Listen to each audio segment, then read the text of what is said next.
Hello everyone, welcome to my channel code story with Mike. तो आज अपने data structure design के playlist का वीडियो नंबर 13 करने जा रहे हैं। Leet code number 1845। काफ़ी सिंपल सा क्वेश्चन है, ठीक है। और इसको हम 3 तरीके से बनाएंगे, ओके। और सभी का टाइम कॉम्प्लेक्सिटी अच्छे से समझेंगे, ओके, इंट्यूशन के साथ। क्वेश्चन का नाम है सीट रिजर्वेशन मैनेजर। मेटा ने पूछा इस क्वेश्चन को।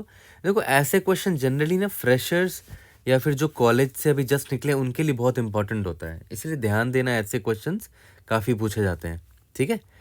तो क्वेश्चन का नाम है seat reservation manager. Design a system that manages the reservation state of n seats. ठीक है, एक ऐसा सिस्टम बनाओ जो एन सीट्स का रिजर्वेशन मैनेज कर सके। और सारे सीट्स की नंबरिंग जो है ना ऐसे कर रखी है, 1 2 3 4 से लेकर एन तक नंबरिंग कर रखी है। सिर्फ 3 ही फंक्शन होंगे। पहला फंक्शन है सीट मैनेजर, जहाँ पर नंबर ऑफ़ सीट्स भेज दिया जाएगा आपको, और नंबर ऑफ़ सीट्स n है, मतलब 1 से लेकर n तक नंबर्ड वाले सीट्स हैं, ठीक है। दूसरा फंक्शन क्या है? रिजर्व। रिजर्व क्या करेगा? स्मॉलेस्ट नंबर्ड अनरिजर्व्ड सीट जो भी है ना, सबसे स्मॉलेस्ट नंबर वाला सीट जो अनरिजर्व्ड है अभी करेंटली, उसको बुक कर देगा, रिजर्व कर देगा, और उसका नंबर भी रिटर्न करेगा ये फंक्शन, रिजर्व वाला फंक्शन, ठीक है। तीसरा फंक्शन क्या है कि ये सीट नंबर आपको भेजेगा, आपको बस उसको अनरिजर्व करना है, ठीक है। काफ़ी सिंपल सा क्वेश्चन लग रहा होगा, है ना। तो यहाँ पर देख लो, सीट मैनेजर कॉल हुआ और हमने n भेजा है, मतलब n इज इक्वल टू 5 भेज दिया है। सीट की नंबरिंग कर देते हैं, 1 2 3 4 5, ये सारे मेरे सीट्स हैं। उसके बाद क्या आया? रिजर्व करना है। तो सबसे छोटा अनरिजर्व्ड सीट कौन सा दिख रहा है? 1, तो उसको मैंने रिजर्व कर दिया, ठीक है। देखो यहाँ पर 1 भेजा आउटपुट में। अब आते हैं इस रिजर्व पर। सबसे छोटा अनरिजर्व सीट कौन सा दिख रहा है? 2 दिख रहा है, इसको मैंने रिजर्व कर दिया, तो देखो आंसर 2 है यहाँ पर। इसके बाद अनरिजर्व करने बोल रहा है, किसको करने बोल रहा है? 2 को, तो ठीक है 2 को अनरिजर्व कर दिया, ओके। और उसके बाद देखो रिजर्व करने बोल रहा है, तो सबसे छोटा अनरिजर्व सीट कौन सा है? 2 है वापस से, तो 2 देखो यहाँ पर आंसर 2 है, ओके।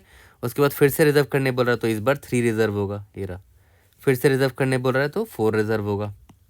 उसके बाद फिर से रिजर्व करने बोला तो 5 रिजर्व होगा, ओके। फिर देखो अनरिजर्व करने बोल रहा है, किसको? 5 को, है ना। 5 को अनरिजर्व करने बोल रहा है, तो देखो ध्यान दो, 5 तो ऑलरेडी अनरिजर्व्ड है, तो इट्स फाइन, कोई दिक्कत नहीं है, ओके। तो काफ़ी सिंपल सा क्वेश्चन है। अगर ब्रूट फोर्स देखा जाए तो बहुत तुरंत आपके मन में आ चुका होगा कि हमें कुछ नहीं करना है, हमें बस सारे जो सीट्स हैं उनका ट्रैक रखना है। जो अनरिजर्व्ड है उसको काट देंगे या फिर -1 मार्क कर देंगे। जो रिजर्व हो चुके हैं उसको 1 मार्क कर देंगे, ठीक है। बड़ा सिंपल है। तो मैंने क्या सोचा कि एक सिंपल सा अरे ले लेते हैं जो टोटल नंबर ऑफ सीट्स को डिपिक्ट करेगा, दर्शाएगा उन्हें। तो मैंने क्या किया, एक अरे ले लिया टू डिनोट सीट्स। तो मान लेते हैं n इज इक्वल टू 5 था, है ना। और सीट्स की नंबरिंग याद है कैसे बोला था? 1 2 3 4 से लेकर n तक है ना। तो मैंने एक अरे ले लिया, 0 1 2 3 4 5। तो देखो अरे का साइज 6 है एक्चुअली में, तो मैंने n+1 साइज का अरे ले लिया। n+1 साइज का क्यों लिया? ताकि मुझे 1 से लेकर 5 तक का नंबर मिल सके, है ना, ठीक है। ये मैंने एक सीट ले लिया और सबको स्टार्टिंग में -1 मार्क कर दिया, क्योंकि अभी सारे के सारे अनरिजर्व्ड है, ठीक है। तो अब देखते हैं, बहुत सिंपल हो गया क्वेश्चन हमारा देखा जाए तो, है ना। मतलब जब पहला क्वेश्चन सीट मैनेजर कॉल हुआ तो मैंने क्या किया, एक अरे बना लिया इतने साइज का और सबको -1 मार्क कर दिया, ठीक है। उसके बाद जब भी रिजर्व आता है, जब भी रिजर्व कॉल आता है, तो मैं रिजर्व कॉल में क्या करूँगा वो समझो। रिजर्व फंक्शन में आया तो मुझे रिजर्व में क्या करना पड़ता था? सबसे छोटा अनरिजर्व्ड सीट। तो मैं कुछ नहीं करूँगा, मैं 1 से स्टार्ट करूँगा और देखूँगा कि कौन है जो अनरिजर्व्ड है। तो सबसे छोटा इंडेक्स जिसकी वैल्यू -1 है उसको पिक कर लूँगा। तो जैसे अभी मुझे सबसे छोटा इंडेक्स जिसकी वैल्यू -1 है, यानी कि वो अनरिजर्व्ड है, वो है नंबर 1। तो इसको मैंने बुक कर दिया। तो बुक करूँगा तो क्या होगा, इसको 1 मार्क कर दूँगा। यहाँ तक क्लियर है? तो मैं यहाँ पर सिंपल मैं क्या बोल रहा हूँ कि अरे में ट्रावर्स करूँगा, अरे ट्रावर्सल होगा, ठीक है। पिक स्मॉलेस्ट सीट या फिर इंडेक्स विथ वैल्यू -1। -1 मतलब कि वो अनरिजर्व्ड है, और उसको फिर 1 में कन्वर्ट कर देना, ताकि इसका मतलब ये हो कि वो रिजर्व हो चुका है। तो आप यहाँ पर ध्यान दो, अरे का साइज है n+1 जो भी है, ट्रावर्स कर रहे हो पूरा, वर्स्ट केस में O ऑफ n टाइम लगेगा यहाँ पर। तो यहाँ मार्क भी कर दे रहा हूँ कि O ऑफ n टाइम लग रहा है। और मान के चलते हैं रिजर्व को m टाइम्स कॉल किया गया है, तो total m into n time complexity नहीं हो जाएगा, टोटल m टाइम्स कॉल किया गया है इस ट्रावर्सल को, तो m into n time complexity हो जाएगा हमारे रिवर्स फंक्शन का, सॉरी रिजर्व फंक्शन का। ओके, उसके बाद एक और कौन सा फंक्शन बचा हुआ है रिजर्व के बाद? अनरिजर्व है। तो अनरिजर्व तो बड़ा सिंपल है अपना। अनरिजर्व करने का मतलब क्या हुआ कि उसको वापस से, और यहाँ पर सीट नंबर हमें दे देगा, कौन सा सीट नंबर है। तो मैं अनरिजर्व तो बड़ा सिंपल है ना, मान लेते हैं बोलता है अनरिजर्व 2, तो मैं 2 के पास जाऊँगा, या तो बोलता है अनरिजर्व 1, तो 1 के पास जाऊँगा, उसको वापस से -1 मार्क कर दूंगा। तो बड़ा सिंपल है। मैं सिंपली क्या करूँगा, जो भी मेरा अरे है वहाँ पर सीट में जाऊँगा और उसको वापस से -1 मार्क कर दूंगा कि वो अभी अनरिजर्व्ड हो चुका है। ये तो O ऑफ 1 में हो जाएगा ना, काफ़ी सिंपल हो गया। ठीक है, तो देखा जाए तो ओवरऑल टाइम कॉम्प्लेक्सिटी देखो, O of m cross n यहाँ लग रहा है, ये O ऑफ 1 में हो जाएगा। ठीक है, और स्टार्टिंग में हमने पूरे एरे को ट्रावर्स ये इनिशियलाइज किया था -1 से, तो यहाँ पर O ऑफ n लग रहा है। ठीक है, तो अगर ये तो बड़ा सिंपल था ना, ये तो ऑब्वियसली बन जाएगा, बहुत सिंपल सोल्यूशन भी है। ये ब्रूट फोर्स तरीका है एक्चुअली में, सिंपल हमने एक अरे ले लिया है। बट इसमें एक प्रॉब्लम देखो, इसमें प्रॉब्लम क्या है ना कि जो m क्रॉस है ना, ये बहुत महंगा है। m क्रॉस n बहुत महंगा, क्योंकि हमारा कंस्ट्रेंट बहुत हाई है। ठीक है, तो ये डेफिनेटली टाइम लिमिट एक्सीड दे देगा, और हम इसको सबमिट करके देखेंगे भी, देखना आप देखना TLE दे देगा वो। ओके, तो अब बात आती है यार कहाँ इम्प्रूवमेंट करें। ये तो बड़ा सिंपल सा था, अरे यहाँ पर O ऑफ n मार रहे थे सिंपल, अब कहाँ इम्प्रूवमेंट करनी है वो देखते हैं। तो देखो इम्प्रूवमेंट यानी कि ऑप्टिमल अप्रोच पर आते हैं, बट हमें हर चीज़ समझना है, क्या इंट्यूशन है, क्यों ऐसा कर रहे हैं, and where was the problem. तो आपको याद होगा इससे ब्रूट फोर्स वाले अप्रोच में प्रॉब्लम कहाँ पर थी, हम अरे का बार बार ट्रेवर्सल करते थे। मान लेते हैं रिवर्स फंक्शन को m टाइम्स कॉल किया गया है, और अरे ट्रेवर्सल में O ऑफ n लगेगा ही लगेगा, राइट, वर्स्ट केस में। तो m क्रॉस n यहाँ पर टाइम कॉम्प्लेक्सिटी लग गया, जो कि बहुत महंगा है। It is a very slow solution. तो देखो प्रॉब्लम क्या है, हम अरे पे ट्रैवर्स क्यों कर रहे थे, why we were traversing the array, to find the smallest index, है ना, स्मॉलेस्ट अवेलेबल इंडेक्स। ठीक है, स्मॉलेस्ट अवेलेबल सीट ढूंढने के लिए, स्मॉलेस्ट, इस पर ध्यान दो, स्मॉलेस्ट चाहिए था। तो हम इसका मतलब हमें क्या चाहिए, एक ऐसा डेटा स्ट्रक्चर चाहिए, ठीक है, which can find me the smallest seat in better time complexity. यहाँ पर देख लो स्मॉलेस्ट सीट निकालने में O ऑफ n लग जा रहा था वर्स्ट केस में। तो कौन सा ऐसा डेटा स्ट्रक्चर है जो मुझे स्मॉलेस्ट या फिर लार्जेस्ट बहुत जल्दी और एफिशिएंट टाइम में देता है। मैंने आपको बता रखा है बहुत पहले भी, हमारा हीप है ना, प्रायोरिटी क्यू, ये हमें स्मॉलेस्ट या लार्जेस्ट बहुत ही एफिशिएंट टाइम में देता है। तो सिंस हमें यहाँ स्मॉलेस्ट चाहिए, तो हम क्या करेंगे, मिन हीप रखेंगे, ताकि स्मॉलेस्ट वाला बंदा टॉप पर रहे और डायरेक्ट हम O ऑफ 1 में उसको एक्सेस कर पाएँ। यहाँ तक क्लियर है? ओके, तो अब तो सोल्यूशन देखा जाए तो बहुत सिंपल हो जाएगा। आपको बस एक प्रायोरिटी क्यू डिफाइन करना होगा। प्रायोरिटी क्यू आपने बना लिया, कौन सा, मिन हीप, है ना, ताकि स्मॉलेस्ट सीट वो टॉप पर रहे। और मैंने प्रायोरिटी क्यू में सभी को डाल दिया है, मान लेते हैं मेरा प्रायोरिटी क्यू है।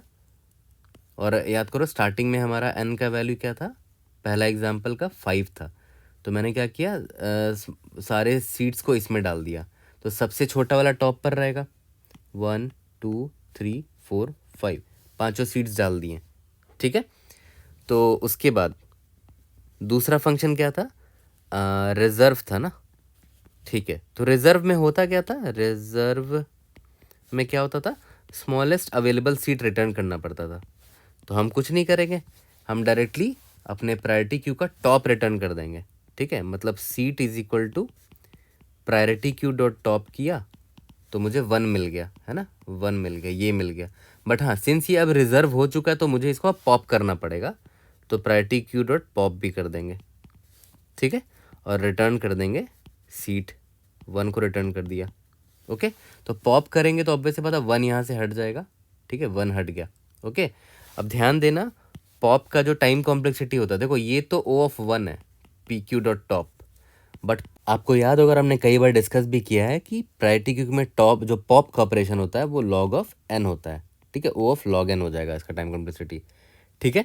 तो याद करो, अभी मान के चलते हैं m टाइम्स कॉल किया गया रिजर्व फंक्शन को, और यहाँ पर देखो लॉग ऑफ n लग रहा है, तो इस बार टाइम कॉम्प्लेक्सिटी क्या हो गया, m इंटू लॉग एन हो गया, है ना, m इंटू लॉग एन हो गया। लास्ट टाइम याद है वर्स्ट केस में क्या था, m इंटू एन था, ठीक है, क्योंकि हमें स्मॉलेस्ट इंडेक्स निकालने में वर्स्ट केस में क्या लग रहा था, ओ एन लग रहा था, यहाँ पर हमें क्या है O ऑफ 1 में मिल जा रहा है, और पॉप करने पे लॉग एन टाइम लग रहा है, तो देखो हमारा बहुत बड़ा इंप्रूवमेंट हो गया है, ठीक है। तीसरा वाला क्या था कि यार अनरिजर्व करना है किसी सीट को, तो अनरिजर्व तो और भी इजी है ना, देखो अनरिजर्व यहाँ पर सीट नंबर दे दिया है, तो याद करो रिजर्व में क्या कर रहे थे कि टॉप वाले बंदे को निकाला और उसको प्रायोरिटी क्यू से हटा दिया, क्योंकि वो रिजर्व हो चुका है ना, तो अब प्रायोरिटी क्यू से उसको हटा दिया है। मान लेते हैं अनरिजर्व करना हुआ, तो वापस से उस सीट को डाल देंगे प्रायोरिटी क्यू में, तो सिंपल क्या करेंगे, पी क्यू डॉट पुश, इस सीट को वापस से डाल दिया प्रायोरिटी क्यू में, मतलब ये अभी अनरिजर्व्ड है इसलिए प्रायोरिटी क्यू में डाल दो, और पुश का time complexity log of n होता है, ठीक है। ये चीज़ क्लियर हो गई है, तो काफ़ी सिंपल तरीके से हमने इसको सॉल्व कर लिया है मेन हीप का यूज़ करके, और टाइम कॉम्प्लेक्सिटी भी अब इम्प्रूव हो चुकी है, तो टोटल टाइम कॉम्प्लेक्सिटी आराम से निकाल सकते हो। इसमें मान लेते हैं अनरिजर्व m टाइम्स कॉल हुआ है, तो m इंटू लॉग एन इसका हो गया, m इंटू लॉग एन इसका हो गया, सभी को ऐड कर देना टाइम कॉम्प्लेक्सिटी निकालने के लिए, ठीक है। तो काफ़ी सिंपल से हमने सॉल्व कर दिया। अब देखो ध्यान देते हैं कि इसमें आपने नोटिस किया होगा जो मेरा पहला वाला फंक्शन था, जो कंस्ट्रक्टर है, उस वक्त मैंने आपको बोला था ना कि प्रायोरिटी क्यू को डिफाइन करेंगे, है ना, और उसमें सारे एलिमेंट्स को डालेंगे एक एक करके, ठीक है, मैं उस पर ध्यान देना चाह रहा हूँ, ठीक है। तो मैंने क्या बोला था कि मैंने प्रायोरिटी क्यू बना ली for int I is equal to 1, I less than equal to n, I plus plus, और प्रायोरिटी क्यू में सबको पुश भी कर रहे हैं, priority queue dot push I को पुश कर रहे हैं, तो याद है 1 पुश किया, 2 पुश किया, 3 4 एंड 5, ठीक है। तो ये देखो लॉग ऑफ n लग जाएगा इसमें, और ऊपर से ये एक फॉर लूप के अंदर हो रहा है ना, देखो तो क्या हो गया, वर्स्ट केस में n लॉग n हो गया टाइम कॉम्प्लेक्सिटी इसका, है ना, जब हम प्रायोरिटी क्यू को इनिशियलाइज कर रहे हैं वहाँ पर n लॉग n लग रहा है, ठीक है। तो इससे भी बचा जा सकता है क्या, ये जो स्टार्टिंग में ही मैंने सारे एलिमेंट्स को पुश कर दिया, क्या इससे बच सकते हैं, विदाउट पुश किए नहीं काम चल सकता क्या, और वो अभी देखते हैं, यानी कि ऑप्टिमल अप्रोच ही होगा, बस इसी का इम्प्रूव्ड वर्जन होगा, ठीक है।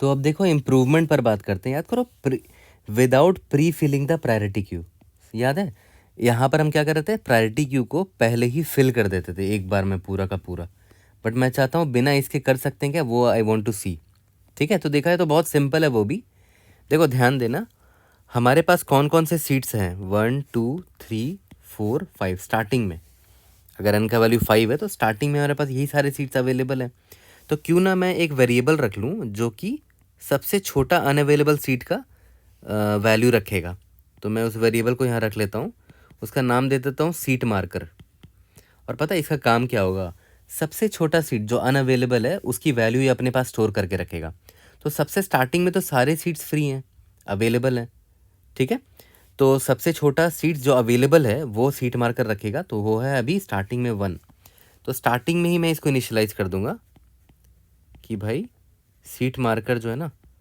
उसको 1 कर दो स्टार्टिंग में, ठीक है। और देखो यहाँ पर प्रायोरिटी क्यू को हमने इनिशियलाइज किया ही नहीं है, बस यही रहने दिया, ओके। अब आते हैं कि अगर मान लेते हैं रिजर्व करने आ गया तो क्या करेंगे, तो रिजर्व करने आ गया तो बहुत अच्छी बात है, मैं बोल दूंगा कि भाई सीट मार्कर है, खाली है, ये अवेलेबल है सबसे छोटा, इसी को बुक कर लो, ठीक है। तो मैं यहाँ पर सबसे पहले यही चेक कर लूँगा कि देखो अगर प्रायोरिटी क्यू खाली हुआ, अगर प्रायोरिटी क्यू खाली नहीं हुआ मान लेते हैं, इसका मतलब प्रायोरिटी क्यू में कुछ सीट्स हैं अभी, तब तो वही करेंगे कि सीट निकाल लेंगे प्रायोरिटी क्यू से, ये तो जो करते आ रहे थे वही करेंगे, पी क्यू डॉट टॉप निकाल लिया, ठीक है, और पी क्यू डॉट पॉप भी कर दिया, उसको हटा दिया क्योंकि वो रिजर्व हो चुका है अभी, ठीक है, और यहाँ से रिटर्न सीट कर दिया। ये तब करना है जब प्रायोरिटी क्यू आपका खाली ना हो, अगर खाली है है ना। देखो स्टार्टिंग में तो खाली रहेगा ना, क्योंकि हमने देखो प्रायोरिटी क्यू को स्टार्टिंग में फिल ही नहीं किया है, ठीक है। लेकिन हमने सीट मार्कर मार्क कर दिया था, तो मैं यहाँ पता है क्या करूँगा, मैं यहाँ पर ये लिख दूंगा कि सीट की वैल्यू क्या कर दूंगा, सीट मार्कर, कि भाई सबसे पहला सबसे छोटा अवेलेबल सीट ये है, सीट मार्कर। और सीट मार्कर को अब प्लस प्लस कर दूंगा कि अब जो नेक्स्ट अवेलेबल सीट होगा वो यही है, रिटर्न सीट। देखो अब सीट मार्कर की वैल्यू क्या हो गई, 2 हो गई, ठीक है। यहाँ तक क्लियर। तो देखो इसका फ़ायदा क्या हुआ हमें, सबसे पहली चीज़ कि यहाँ पर प्री इनिशियलाइज नहीं करना पड़ा, प्रायोरिटी क्यू को स्टार्टिंग में ही भर देते थे ना, तो वो वहाँ पर n log n लग रहा था, याद है, तो उससे बच गए हम, है ना। पहली चीज़ तो ये। दूसरी चीज़ ये, मान लेते हैं स्टार्टिंग में सीट मैनेजर कॉल हुआ, ठीक है, 5 सीट्स अलॉट हो गए, सारे के सारे अभी फ्री हैं, अवेलेबल हैं, तो सीट मार्कर की वैल्यू 1 है। उसके बाद मान के चलते हैं लगातार रिजर्व कॉल आ रहा है, लगातार, तो ठीक है, रिजर्व कॉल आ रहा है, तो स्टार्टिंग में याद है प्रायोरिटी क्यू एम्प्टी है, मैंने अभी उसको भरा ही नहीं है, तो ये कॉल कभी नहीं होगा। बार बार रिजर्व कॉल होगा ना, तो पहले बार सीट मैंने रिटर्न 1 कर दिया, सीट मार्कर को 2 इंक्रीमेंट कर दिया था। मान लेते हैं दोबारा से रिजर्व ही कॉल हो गया, तो फिर अभी देखो प्रायोरिटी क्यू अभी भी एम्प्टी है, मैंने कुछ उसमें डाला ही नहीं है ना, क्योंकि यहाँ डाला ही नहीं था, तो अभी भी देखो सिर्फ यही कॉल होगा। तो नेक्स्ट टाइम सीट मार्कर इसको पॉइंट कर रहा होगा, ठीक है, तो 2 रिटर्न कर देंगे।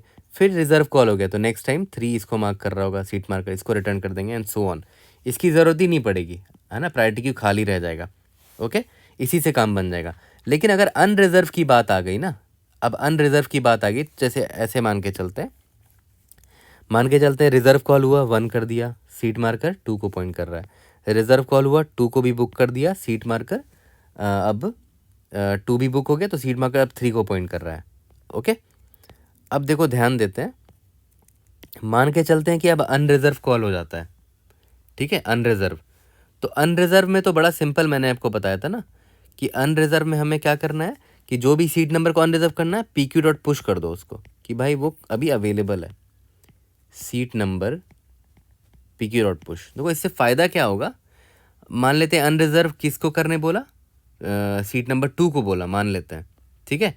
तो भले सीट मार्कर अभी 3 को पॉइंट कर रहा है, लेकिन इस बार प्रायोरिटी क्यू मेरा एम्प्टी नहीं है, देखो, है ना, तो वो यहाँ घुस जाएगा, इधर घुस जाएगा। टॉप में कौन सा बंदा है, अभी प्रायोरिटी क्यू में सिर्फ एक ही एलिमेंट घुसा है, वो कौन सा है, सीट नंबर 2 था ना, सॉरी, तो 2 को यहाँ पर पुश कर दिया, ओके, और यहाँ पर 2 पुश हो जाएगा, और यहीं से हम रिटर्न सीट कर देंगे, है ना, 2 रिटर्न कर देंगे, और 2 को यहाँ से पॉप कर दिया।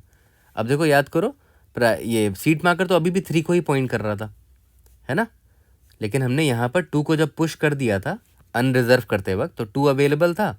नेक्स्ट टाइम रिजर्व का कॉल आया, तो सिंस प्रायोरिटी क्यू एम्प्टी नहीं है, तो 2 रिटर्न भी कर दिया हमने, काम कर गया ये हमारा, ठीक है। अब देखो नेक्स्ट टाइम जब दोबारा रिजर्व कॉल आ जाएगा, तो देखो अब प्रायोरिटी क्यू एम्प्टी है, तो ये कॉल नहीं होगा, अब यहाँ पर कॉल आएगा। याद है सीट मार्कर किसको पॉइंट कर रहा था, 3 को, और सही बात है 3 ही अवेलेबल है अभी, क्योंकि देखो 2 तो दोबारा बुकड हो गया था, रिजर्व हो गया था ना, ठीक है। तो इस बार 3 यहाँ पर अवेलेबल है, 3 को मार्क कर दिया, और सीट मार्कर 4 को पॉइंट कर रहा है, और 3 रिटर्न कर दिया हमने, ठीक है। काफ़ी सिंपल है, ड्राई रन करोगे तो और अच्छे से क्लियर होगा, है ना, जितना ड्राई रन करोगे उतना आप नए नए अप्रोचेस सोच पाओगे, ठीक है। तो देखा है तो बहुत सिंपल हो गया, यहाँ पर तो कोई काम नहीं किया हमने इस फंक्शन पे। इस फंक्शन में देखो मोस्ट ऑफ द टाइम ये कॉल हो रहा है, तो ये तो कुछ नहीं है, तो O(1) वाला काम है। और कभी कभी जब ये कॉल होगा, जब प्रायोरिटी क्यू खाली नहीं होगा, तब यहाँ पर log n लग रहा है, देखो पॉप कर रहे हैं ना, तब log n लग रहा होगा। बट देखो अब हमने काफ़ी इम्प्रूव कर दिया है, रिज़र्व को भी, अपने रिज़र्व को भी इम्प्रूव कर दिया है, और ये तो log of n है ही, क्योंकि पुश कर रहे हैं, ठीक है। तो ओवरऑल हमने टाइम कॉम्प्लेक्सिटी बहुत ही अच्छी कर ली है। अब जल्दी से तीनों अप्रोचेस को सबमिट करके देखते हैं एंड सॉल्व करते हैं लीड कोड में। तो चलो जल्दी से कोड करते हैं। सबसे पहले अपना ब्रूट फोर्स अप्रोच से। ब्रूट फोर्स अप्रोच में मैंने क्या बोला था कि एक सिंपल सा अरे ले लेंगे, ठीक है, और इसका नाम t रख लेते हैं, और एक n नाम का वेरिएबल ले लेते हैं, ताकि अरे का साइज़ हम उसमें स्टोर कर सकें। तो n = n स्टोर कर लिया, ओके। और देखो अरे का साइज़ मैंने क्या बोला, क्या रखेंगे, n+1 रखेंगे। स्टार्टिंग में सबको -1 मार्क कर दिया, क्यों, क्योंकि अभी कोई भी रिजर्व नहीं है ना, स्टार्टिंग में सारे -1 है, ओके। अब जब भी रिजर्व करने की बारी आती थी तो लूप चलाना पड़ता था, i = सीट नंबर 1 से आई लेस देन n+1 तक, ठीक है, i++। ओके, अगर कोई भी एक ऐसा एलिमेंट मिल गया जो कि इज इक्वल टू -1 है, इसका मतलब क्या है कि वही बंदा मेरा अनरिजर्व्ड है, सबसे छोटा वाला, तो रिटर्न कर देंगे, लेकिन उसको टी ऑफ आई को 1 भी मार्क करना पड़ेगा, ठीक है। क्यों? क्योंकि अब वो रिजर्व्ड हो चुका है। ओके, यहाँ पर तो जाएगा ही नहीं, तो रिटर्न -1 यहाँ कर देते हैं। अनरिजर्व में आए तो बड़ा सिंपल है कि भाई जो भी सीट नंबर है उसकी वैल्यू 1 कर दो, सॉरी -1 कर दो, कि क्योंकि वो अब अनरिजर्व हो चुकी है, ठीक है। तो देखो सबमिट करके देखते हैं। एग्जाम्पल टेस्ट केसेस तो पास हो रहे थे, I had already checked it, but ये टाइम लिमिट सीट आपको दे देगा। ओके, तो इसके बाद हम आ जाएंगे अपने अप्रोच नंबर 2 पर, जो कि है यूजिंग प्रायोरिटी क्यू। तो देखो यार, इसका तो पेज भी हैंग कर गया है, इतना बड़ा टेस्ट केस है, ये खुल भी नहीं रहा है, ठीक है। तो हम चलते हैं अपने सेकंड अप्रोच पे, टाइम लिमिट एक्सीड हो गया क्योंकि वो। ओके, तो इसमें क्या था, बड़ा सिंपल था यार, मैंने बोला था कि प्रायोरिटी क्यू ले लेंगे। अब देखो ये क्या है, vector of int P Q, ये है मेरा मैक्स हीप, ठीक है। लेकिन इसी में अगर आप लगा दोगे ग्रेटर इंट तो ये बन जाएगा मिन हीप, ठीक है।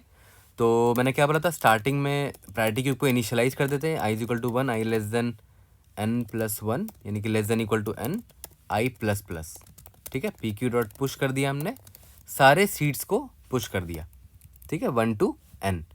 प्रायोरिटी क्यू में सारे सीड्स जा चुके हैं, जिसकी यहाँ पर मेरा n देखो n टाइम्स चलेगा ये, और यहाँ पर log n टाइम लग रहा है, तो n log n इधर ही हो जा रहा है मेरा टाइम कॉम्प्लेक्सिटी, ठीक है।